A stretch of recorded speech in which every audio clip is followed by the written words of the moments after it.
Assalamualaikum warahmatullahi wabarakatuh. Hai teman-teman, perkenalkan kami dari kelompok 2. Nama saya Ami Meilani dan rekan saya Dinda Justika Ayunda.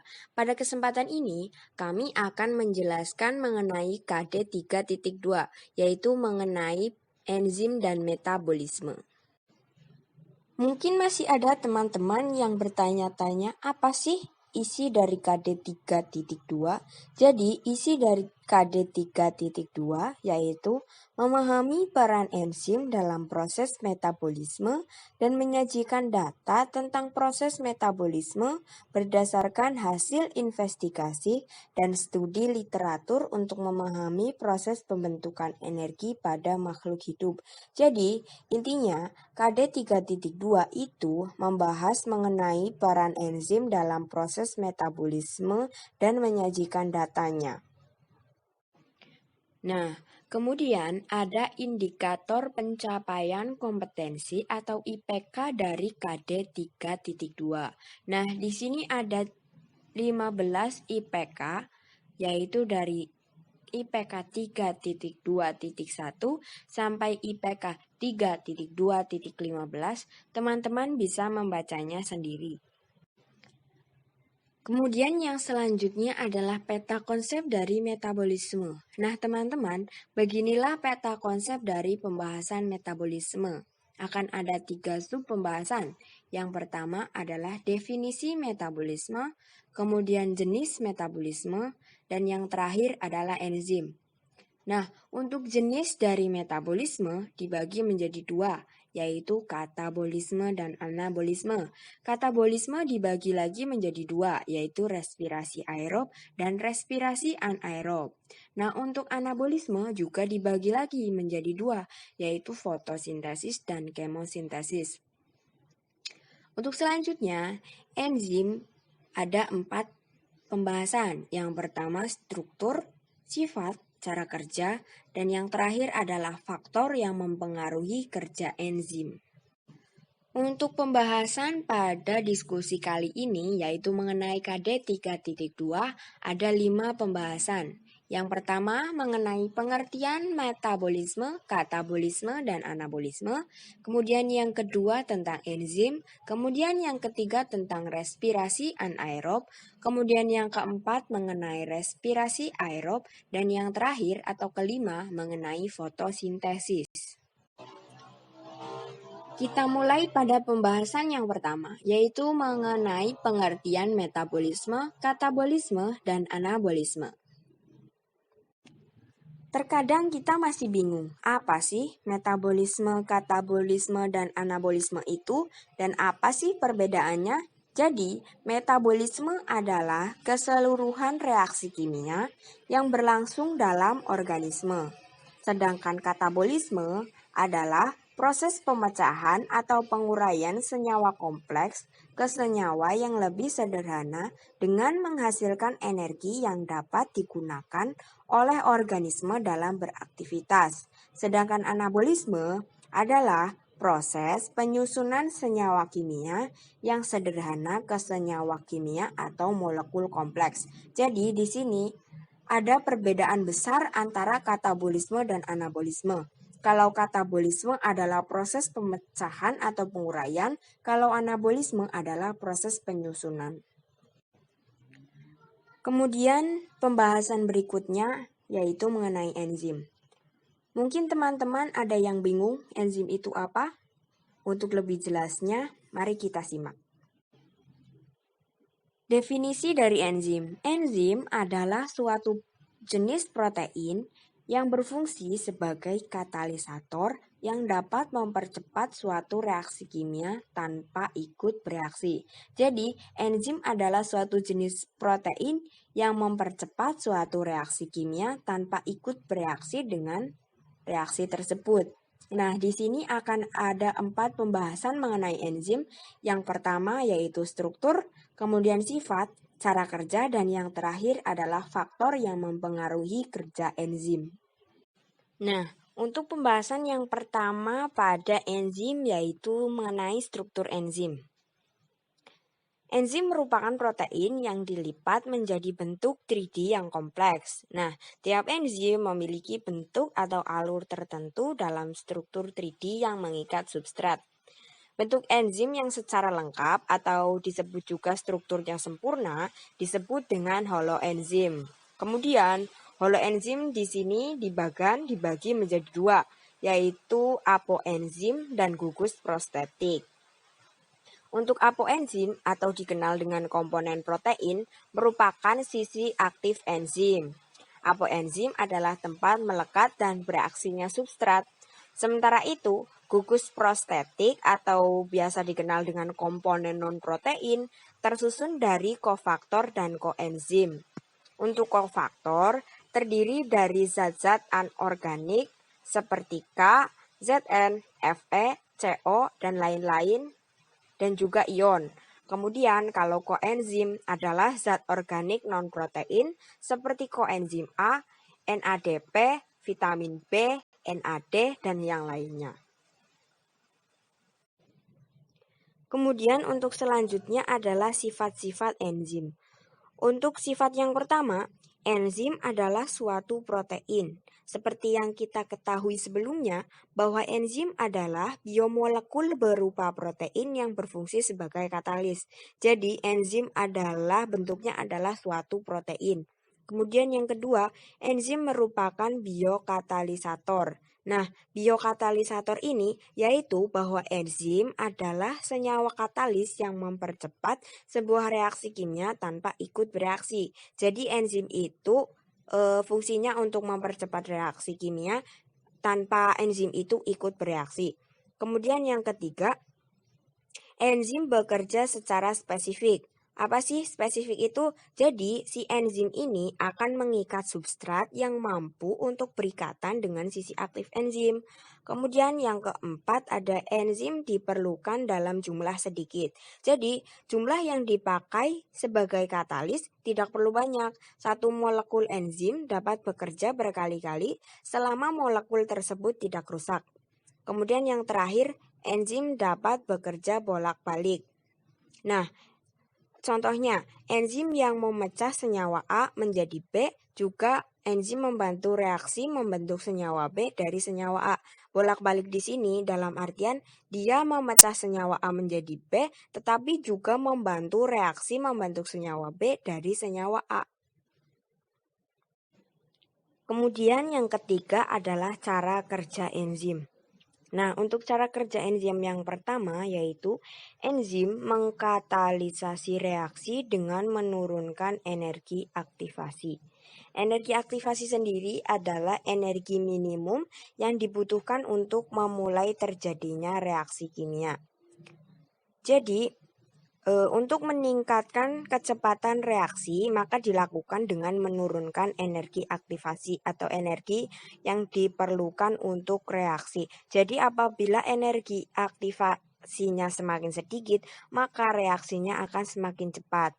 Seperti yang terlihat pada gambar, bahwa garis yang merah itu adalah reaksi tanpa menggunakan enzim, sehingga energi aktivasinya tinggi, tetapi reaksinya itu berjalan dengan lambat. Kemudian yang biru itu adalah reaksi atau garis reaksi yang menggunakan enzim, sehingga energi aktivasinya rendah, tetapi reaksinya itu berjalan dengan cepat. Untuk yang selanjutnya adalah teori cara kerja enzim. Ada dua teori. Untuk yang pertama adalah lock and key theory atau biasa disebut teori gembok dan kunci. Nah, teori ini dikemukakan oleh Fisher pada tahun 1898. Teori ini menyatakan bahwa enzim mempunyai bentuk tertentu yang hanya sesuai dengan satu jenis substrat saja dan bekerjanya secara spesifik.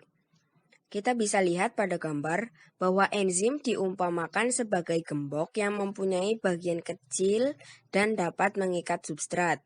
Bagian enzim yang dapat berikatan dengan substrat disebut sisi aktif. Dapat dilihat di gambarnya itu ada sisi aktif, kemudian substrat diumpamakan kunci yang dapat berikatan dengan sisi aktif enzim. Nah, kemudian enzim dan substrat bergabung bersama membentuk kompleks seperti kunci yang masuk ke dalam gembok. Di dalam kompleks, substrat dapat bereaksi dengan energi aktivasi yang rendah. Nah, setelah bereaksi, kompleks akan lepas dan melepaskan produk serta membebaskan enzimnya. Untuk teori cara kerja enzim yang selanjutnya adalah induced feed theory yang dikemukakan oleh Daniel Koslen. Nah, teori ini biasa juga disebut dengan teori ketepatan induksi. Teori ini menyatakan bahwa sisi aktif enzim lebih fleksibel dalam menyesuaikan substratnya, dan sisi aktif enzim dapat berubah menyesuaikan dengan substratnya. Jadi, sisi aktif enzim ini bisa berubah bentuk mengikuti bentuk substratnya. Nah, teman-teman bisa lihat di gambarnya. Awalnya itu, ketika substrat memasuki sisi aktif enzim, bentuk sisi aktif akan termodifikasi kemudian membentuk kompleks. Ketika produk sudah terlepas dari kompleks, enzim kembali menjadi tidak aktif dan menjadi bentuk yang lepas, sehingga substrat yang lain kembali bereaksi dengan enzim tersebut. Nah, untuk yang selanjutnya adalah faktor yang mempengaruhi kerja enzim. Untuk faktor yang mempengaruhi kerja enzim yang pertama adalah suhu. Apabila semakin tinggi suhu akan mempercepat reaksi hingga batas suhu optimum. Suhu optimum di sini adalah suhu maksimal di mana enzim dapat bekerja untuk mempercepat reaksi. Nah, sebaliknya, apabila makin rendah suhu, maka reaksinya semakin lambat. Apabila suhunya 0 derajat Celcius, maka enzim tidak akan bekerja atau tidak aktif. Kemudian apabila suhunya di atas 60 derajat Celcius, maka enzim ini mengalami denaturasi atau enzim mengalami rusak. Nah, yang terakhir apabila suhunya 37 derajat Celcius, maka enzim ini akan bekerja secara optimum atau enzimnya bekerja secara maksimal untuk mempercepat suatu reaksi. Faktor selanjutnya yang mempengaruhi kerja enzim adalah pH. pH akan mempengaruhi sisi aktif dalam mengikat substrat. Mengapa? Karena perubahan pH sangat berpengaruh pada perubahan asam amino kunci pada sisi aktif enzim, sehingga menghalangi sisi aktif bergabung dengan substratnya. Nah, untuk pH optimum yang diperlukan oleh enzim berbeda-beda tergantung pada jenis enzimnya. Seperti contoh di bawah ini, yang pertama ada enzim tialin bekerja pada pH 7 atau pH netral, enzim pepsin bekerja pada pH 2 sampai 6 atau pH asam, enzim maltase bekerja pada pH 7 atau pH netral, dan enzim tripsin bekerja pada pH 8 atau pH basa. Kemudian untuk faktor selanjutnya yang mempengaruhi kerja enzim adalah konsentrasi enzim. Nah, pengaruhnya terhadap kecepatan reaksi adalah berbanding lurus.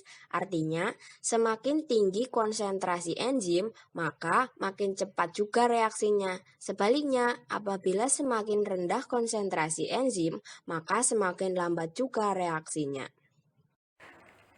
Selanjutnya, faktor yang mempengaruhi kerja enzim yang keempat yaitu konsentrasi enzim dan substrat. Umumnya berbanding lurus dengan kecepatan reaksi, dapat memiliki keadaan konstan apabila enzim sudah mengikat semua substrat. Faktor yang kelima yaitu pengaruh zat penggiat atau aktivator, zat yang dapat memacu kegiatan suatu enzim. Contohnya, ion kobalt, mangan, nikel, magnesium, klorin, dan garam dari logam alkali tanah. Dan faktor yang terakhir yaitu pengaruh zat penghambat atau inhibitor, zat yang dapat menghambat kerja enzim, terdiri dari dua jenis, yaitu inhibitor kompetitif dan inhibitor non-kompetitif. Zat penghambat inhibitor yang pertama, inhibitor kompetitif. Inhibitor kompetitif merupakan zat yang menghambat kerja enzim dengan cara bersaing dengan substrat untuk menghasilkan sisi aktif enzim. Contohnya, malonat dan oksalosuksinat.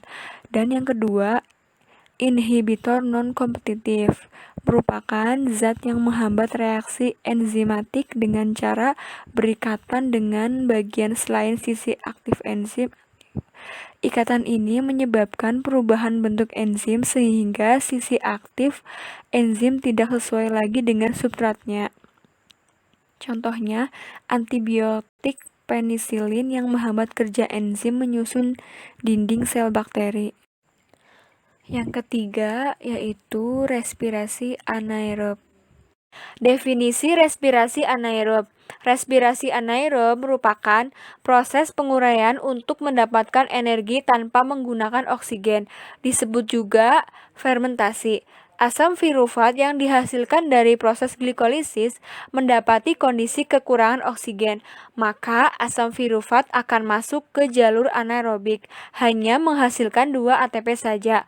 Reaksi kimianya C6H12O6 menghasilkan CO2 plus energi plus alkohol, dan C6H12O6 menghasilkan energi plus asam laktat. Selanjutnya yaitu pelaku yang menggunakan respirasi anaerob. Yang pertama, jaringan yang kekurangan oksigen.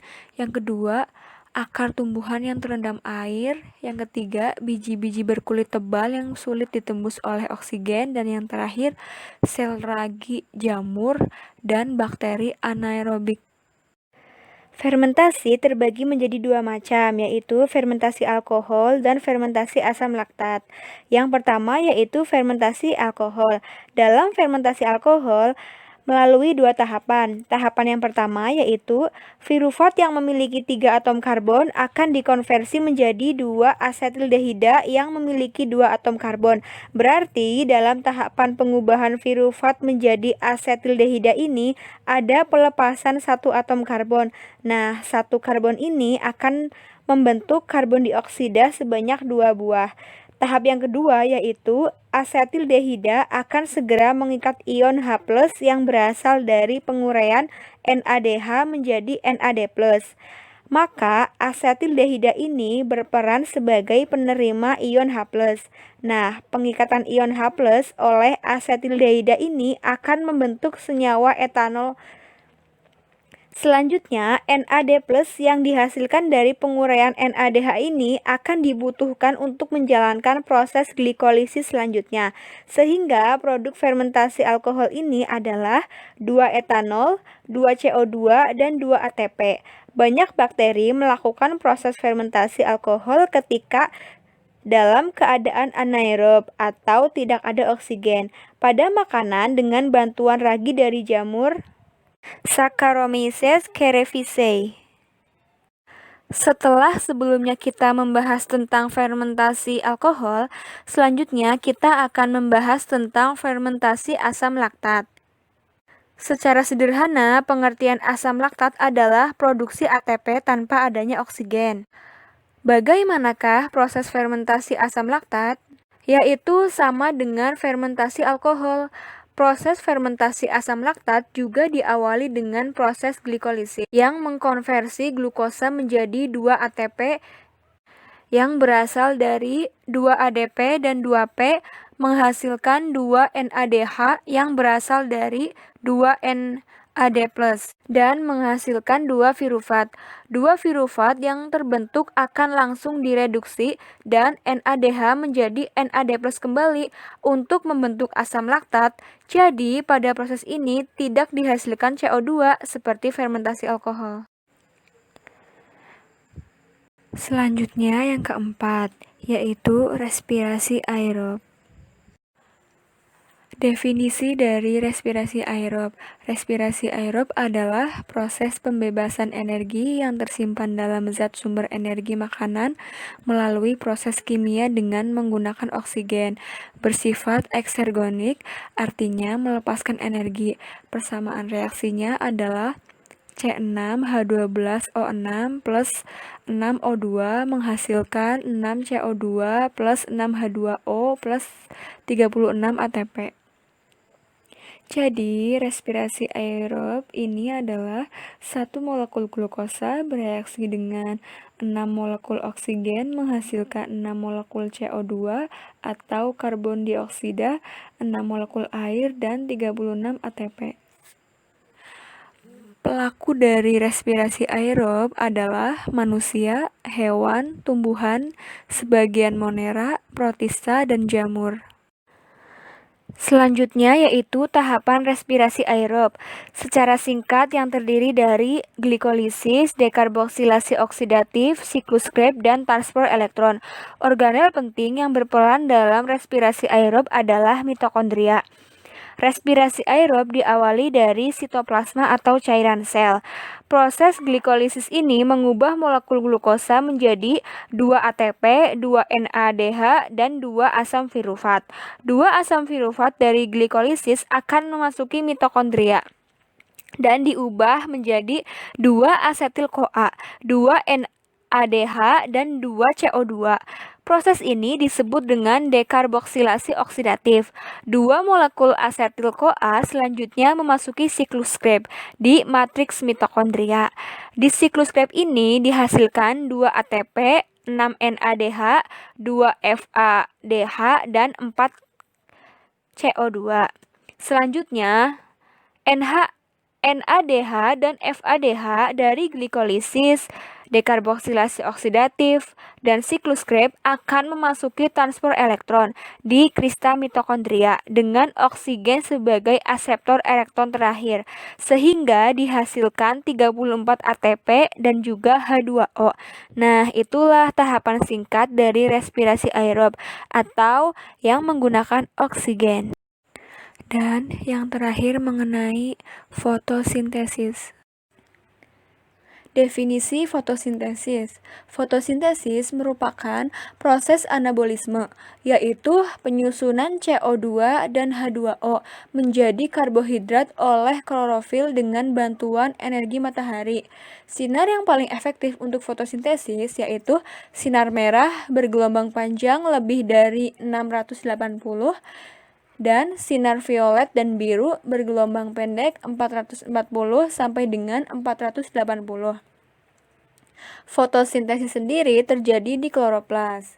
Dalam fotosintesis, energi cahaya matahari bereaksi dengan 6 molekul karbon dioksida dan 6 molekul air untuk menghasilkan molekul glukosa dan 6 molekul oksigen. Reaksi kimianya, 6 CO2 plus 6 H2O menghasilkan C6H12O6 plus 6 O2. Fotosintesis terdiri dari 2 tahap. Yang pertama, reaksi terang, yaitu membutuhkan cahaya dan terjadi di tilakoid atau grana. Yang kedua, reaksi gelap, tidak membutuhkan cahaya dan terjadi di stroma. Selanjutnya mengenai reaksi terang. Dalam reaksi terang terdapat 3 reaksi. Yang pertama, sensibilitas, yaitu masuknya cahaya. Yang kedua, fotofosforilasi, yaitu sintesis ATP. Yang ketiga, fotolisis air, yaitu H2O akan diurai menjadi 2 ion hidrogen dan 1/2 atom oksigen plus 2 elektron. Hasil dari reaksi terang, yang pertama O2 dibebaskan, yang kedua ATP digunakan untuk reaksi gelap, dan yang ketiga NADPH2 digunakan untuk reaksi gelap. Dalam reaksi terang terdapat 2 jenis siklus. Yang pertama siklus siklik, yaitu menghasilkan ATP dan hanya melewati fotosistem 1.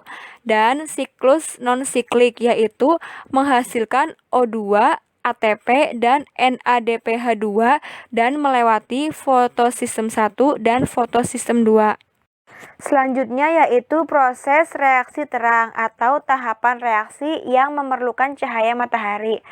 Energi foton yang berasal dari cahaya matahari akan diserap fotosistem 2 atau P680. Selanjutnya, energi foton dari cahaya akan memicu eksitasi elektron atau terlepasnya elektron dari P680 yang akan ditangkap oleh aseptor primer. P680 akan mengalami kekosongan elektron yang menyebabkan fotolisis air, yaitu H2O akan diurai menjadi 2 ion hidrogen, dan 1/2 atom oksigen, 2 elektron. Nah, 2 elektron ini akan menuju P680 untuk mengisi kekosongan elektron agar tetap stabil. Oksigen akan dilepaskan ke udara, sedangkan hidrogen untuk sementara waktu tinggal di ruang tilakoid. Selanjutnya, elektron akan meninggalkan P680. Elektron ini akan dibawa oleh plastoquinon, sitokrom, dan plastosianin. Pada saat plastoquinon mengirimkan elektron ke sitokrom, 4 ion hidrogen yang ada di stroma akan masuk melintasi membran tilakoid menuju ruang tilakoid yang nantinya akan bergabung dengan ion H hasil fotolisis menuju ATP sintase. Pada saat melewati ATP sintase, terjadi fotofosfilasi terhadap ADP dan P, sehingga dihasilkan ATP. Ketika fotosistem 1 terkena cahaya elektron, yang ada di P700 ini juga akan tereksitasi menuju aseptor primer, sehingga keadaan fotosistem 1 tidak stabil. Untuk menstabilkannya, maka harus diisi kembali oleh elektron yang berasal dari P680. Maka elektron yang ada di plastosianin akan menuju P700. Selanjutnya, elektron dari P700 akan menuju ferreduksin untuk ditransfer ke NADP, reduktase. Elektron ini bersama dengan NADP+ dan ion H+ akan menjalani suatu reaksi, sehingga membentuk NADPH. Reaksi gelap atau siklus Kelvin-Benson. Terdapat 3 reaksi. Yang pertama, fiksasi. Yang kedua, reduksi. Yang ketiga, regenerasi. Hasil dari reaksi terang yaitu menghasilkan glukosa. Dan untuk pembahasan yang terakhir mengenai proses reaksi gelap. Reaksi gelap terdiri dari 3 tahapan. Tahapan yang pertama adalah tahap fiksasi, yaitu 3CO2 akan berikatan dengan senyawa berkarbon 5 yang bernama ribulosa bifosfat atau yang disingkat dengan RUBP. Enzim yang mengkatalis tahap pertama ini adalah rubisco. Rubisco merupakan protein yang banyak ditemukan di kloroplas. Produk yang dihasilkan oleh tahap pertama ini adalah senyawa yang disebut dengan 6 carbon intermediate yang berjumlah 3. Senyawa ini berumur pendek karena keadaannya yang tidak stabil. Lalu senyawa ini akan segera dipecah membentuk senyawa 3 fosfogliserat sebanyak 6 buah. Tahapan yang kedua yaitu reduksi. Tiap molekul 3 fosfogliserat akan menerima tambahan fosfat dari ATP membentuk 1,3 bifosfogliserat.